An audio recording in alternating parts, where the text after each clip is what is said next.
Hello दोस्तों, राधे राधे। स्वागत है आप सबका काजल स्टडी वर्ल्ड में एक नए वीडियो के साथ और एक नए टॉपिक के साथ। ये हमारी जो यूपीजीके के हैंड रिटन नोट से मैं रिवीजन की वीडियो डालती हूँ, ये उसके लिए जिसका टॉपिक है अवध साम्राज्य। ठीक है, तो इसका रिवीजन करते हैं। मैंने अभी जो वीडियो आज अपलोड की है उसमें भी मैंने बताया है, जो अपना ब्लॉग किया है उसमें भी बताया है कि मेरे हाथ में चोट लगी, प्लस मेरा फ़ोन मेरे पास नहीं, इस वजह से ये वीडियो मतलब टाइम टू टाइम नहीं आ पा रही है आप अब चैनल पर। ठीक है, तो जब भी मेरा फ़ोन आ जाएगा मेरे पास तो सब सारी चीज़ें टाइम से आएंगी, शॉर्ट्स और ब्लॉग्स और लॉन्ग वीडियो जो भी हैं सब कुछ टाइम पे आएगा। अभी कैसे न कैसे करके मैनेज करके मुझे मतलब कोशिश करके वीडियो डालनी है। ठीक है, तो हमारा टॉपिक हो चुका था इधर मुगल साम्राज्य। ठीक है, पार्ट 2 जिसके थे तो हो चुका था। अभी जो अवध साम्राज्य है इसका हम रिवीजन करते हैं।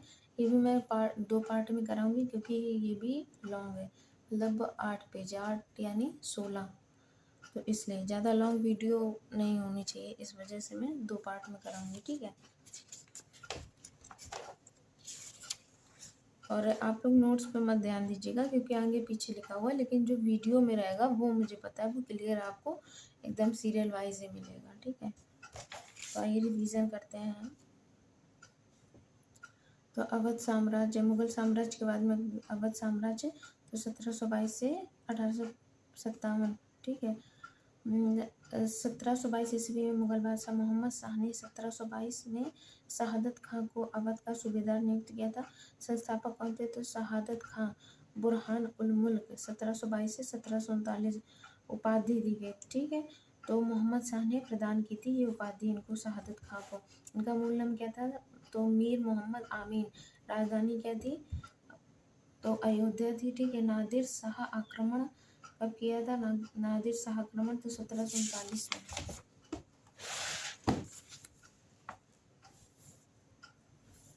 नादिर शाह ने शहादत खां से 20 करोड़ रुपए की मांग की थी। इस धनराशि को न दे सकने के कारण शहादत खां ने 19 मार्च 1739 ईस्वी को आत्महत्या कर ली। सफदरजंग। ठीक है, 1739 से 1754 ईस्वी के बीच में। ठीक है, शहादत खां का भतीजा व दामाद था ये सफदरजंग।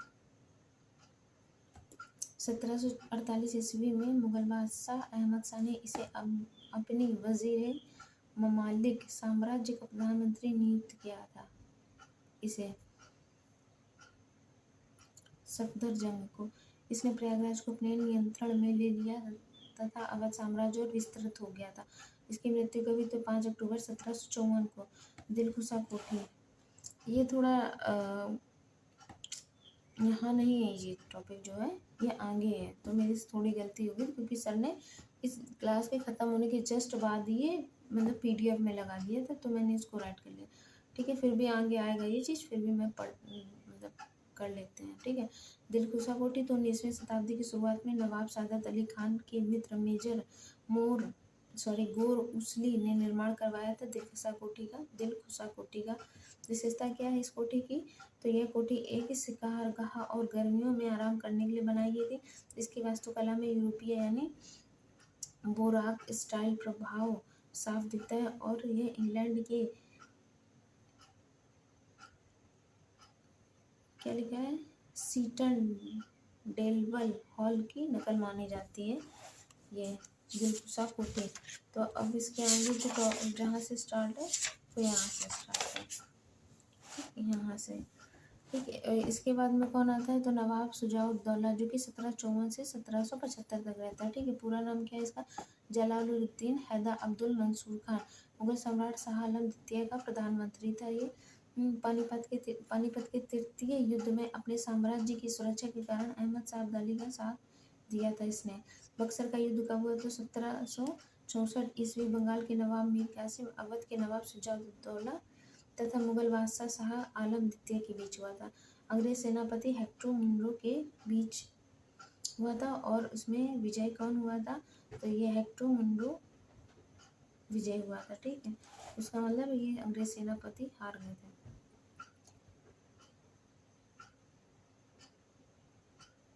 इनके और इनके बीच हुआ था। ठीक है, ये विजय हुए थे। मुगल बादशाह शाह आलम द्वितीय ने अपनी राजधानी प्रयागराज को बनाया था।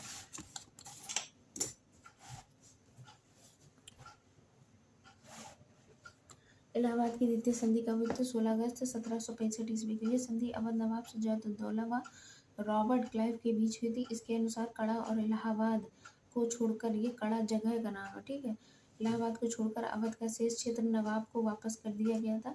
कड़ा और इलाहाबाद मुगल बादशाह शाह आलम द्वितीय को प्रदान किया गया था। नवाब द्वारा हर्जाने के रूप में कंपनी को 50 लाख रुपए देने की बात कही गई थी, ठीक है। ये पॉइंट है जो कि आपको लर्न करना है। कंपनी को अवध के क्षेत्र में मुक्त व्यापार करने की छूट प्रदान की गई थी। इस संधि के अंतर्गत ही है, ठीक है। अवध के नवाब के खर्च पर कंपनी अवध की सुरक्षा हेतु वहाँ एक अंग्रेजी सेना रखी गई थी, ठीक है। बनारस और गाजीपुर के क्षेत्र में जागीरदार बलवंत सिंह को अधिकृत किया गया, जिसको अंग्रेजों ने संरक्षण प्रदान किया था।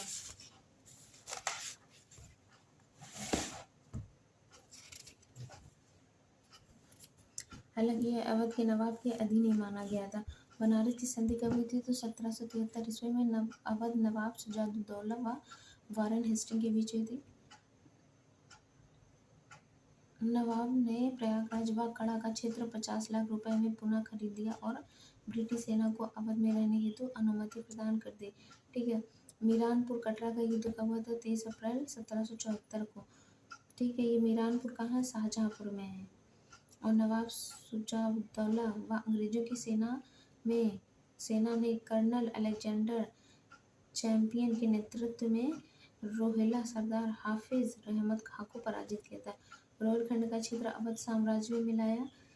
शुजाउद्दौला ने अपने दरबार में ब्रिटिश राजदूत रखने की अनुमति प्रदान की थी, ठीक।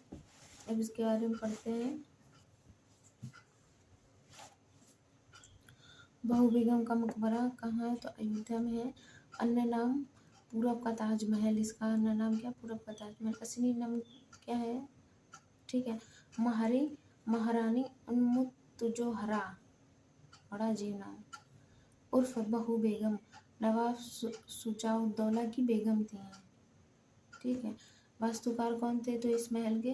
तो क्या लिखा है ये?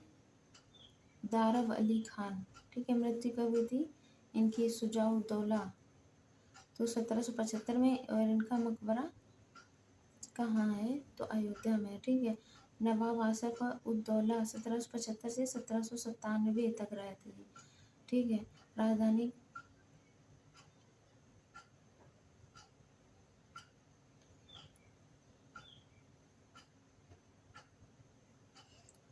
तो अयोध्या से लखनऊ स्थानांतरित की गई थी। फैजाबाद, यानी अयोध्या की संधि कब हुई थी?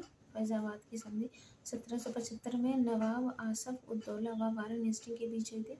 अवध ने बनारस व उसके आसपास के क्षेत्रों की संप्रभुता कंपनी को हस्तांतरित की थी।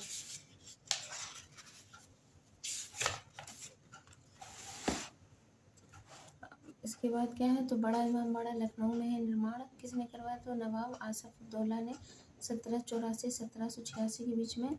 उद्देश्य क्या था? अकाल के दौरान लोगों को रोजगार देना। वास्तुकार कौन थे? तो किफायत अल्लाह खां, ठीक है। और इस भवन परिसर में आसफी मस्जिद भूल भुलैया बाबरी स्थित है, ठीक है, बड़ा इमामबाड़ा के अंदर ही। वजीर अली 1797, इसके बाद कौन आया? तो वजीर अली 1797 से 1798, मतलब 1 साल शासन किया था। नवाब शहादत अली खान द्वितीय 1758 से 1814। उपाधि क्या उनको दी गई? तो अवध के राजा, ठीक है। यामीन उद्दौला के नाम से शासन बना था ये। 1798 ईस्वी में अंग्रेजों को इलाहाबाद का किला दिया था इसने, ठीक है। 1801 ईस्वी में वेलेजली की सहायक संधि स्वीकार की थी इसने नवाब शहादत अली खान द्वितीय ने, ठीक है। अब इसके बारे में पढ़ते हैं। तो इसके बाद कौन आया था? क्या लिखा है ये? गजाउद्दीन हैदर खान 1814 से 1827।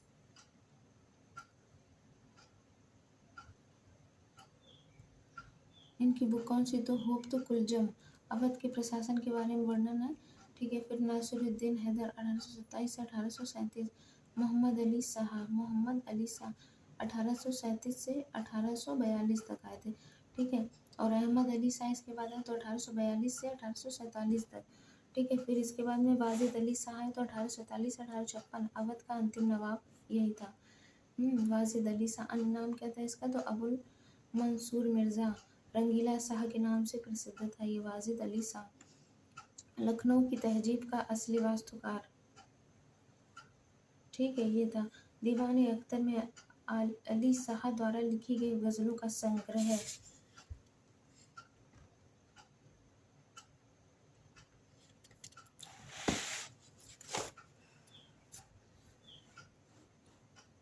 प्रसिद्ध ठुमरी बाबुल मोर नेहर छूटो ही जाए, इन्होंने तब लिखी थी जब इन्हें कलकत्ता निर्वासित किया गया था। इंद्र सभा जैसे संगीतमय नाटकों की शुरुआत की जिसने भारतीय रंगमंच को प्रभावित किया।